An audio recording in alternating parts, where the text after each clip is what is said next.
Qualche mese addietro e prima dell'inizio dell'anno scolastico, il sindaco Calogero Firetto ed il prefetto Dario Caputo hanno firmato il protocollo d'intesa sul progetto Scuole Sicure, un'iniziativa di prevenzione e contrasto dello spaccio di stupefacenti nei pressi degli istituti scolastici. Le operazioni di controllo nelle scuole agrigentine continuano sempre, grazie soprattutto ad alcune unità cilofile delle forze dell'ordine. Una telefonata alle forze dell'ordine parte da una scuola per un sospetto giro di droga ed immediatamente arrivano alcuni agenti con unità cinofole per setacciare la roba.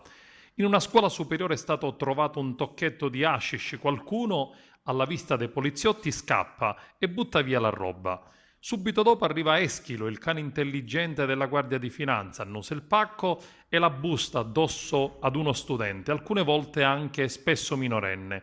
Il caso è segnalato alla prefettura, il giovane è affidato ai suoi genitori che sono stati appunto avvisati e allertati. È enorme il quantitativo di roba che gira ancora in città, nei luoghi notturni ed anche come accade nelle scuole superiori, dove consumatori abituali sono giovani minorenni che fanno uso di stupefacenti o droga leggera. Ci facciamo una storia, dicono i ragazzi di oggi.